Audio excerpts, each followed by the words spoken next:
Hi, I'm Katie Couric, and welcome to Eye to Eye. The NAACP is at a crossroads. Membership in one of the nation's oldest and best-known civil rights organizations has declined, and it's facing serious financial troubles. Randall Pinkston spoke to NAACP board member Julian Bond and former President Bruce Gordon about the organization's uncertain future. 2007. What is the mission of the NAACP? It is the same as it was in 1909 when we were founded, and that's to fight racial discrimination. Now, over the years, we've changed focus or shifted here, there, done something different over there, over here. But if you're talking about discrimination in employment, in education, in housing, the NAACP fights those. You have to understand that the NAACP has existed for almost 100 years. It's an organization that has, I think, fairly unique survival instincts. Black folks have to have survival instincts, and the NAACP is an organization for black folks. We are an advocacy organization. We fight racial discrimination. We believe in social justice. We engage in some social service, but we believe there's an array of organizations in the United States that do that. We're one of the very, very few that fights for social justice, and we're going to continue doing that. I believe that in order for any organization to be effective, the board and the CEO have to be on the same page. They have to collaborate. They have to have a common vision.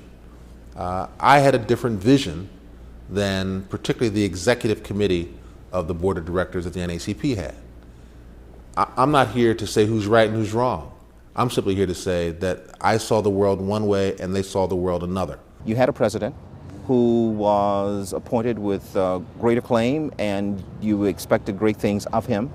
What happened with Bruce Gordon and the NAACP? About a month after he took the job, he called me and said that he wanted to quit. He said to me, and these are his words, "It's not a good fit." I said, "Bruce, hold on, wait a little while. You get used to us, we'll get used to you." 18 months later, he decided it still wasn't a good fit, and he took his leave. End of the day, Bruce Gordon saw the world one way, the governing body saw it another. I intended to be far more successful. I intended to stay for a longer period of time. But my mind is very clear that the decision I made was the right decision. What is the greatest threat to the continuation of a vibrant NAACP? The greatest threat is the indifference of a large portion of the population to the fact that race discrimination is a major, major factor in the lives of millions of Americans today. That's our greatest problem. You go to people and say, we fight racial discrimination. Some people say, why? It doesn't exist anymore. Well, anybody with common sense knows it does, and those are the people we're counting on to keep us going.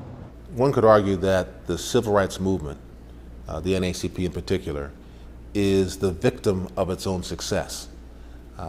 Because so many battles were won, voting rights battles, equal opportunity battles, and the like, young folks today who haven't done their history don't understand that the opportunities that are available to them were made available by the civil rights movement. The facts in America in 2007 is that there are people who have and people who don't, and if you're a person of color, you're more inclined not to have. What am I, not what are they? What am I as an American, and particularly what am I as an African American going to do to solve that problem? I believe that if the NAACP narrows its focus, and based upon my assessment over 19 months, focuses itself on education and employment, I believe that those are the two transformational forces that can change the condition of Black America.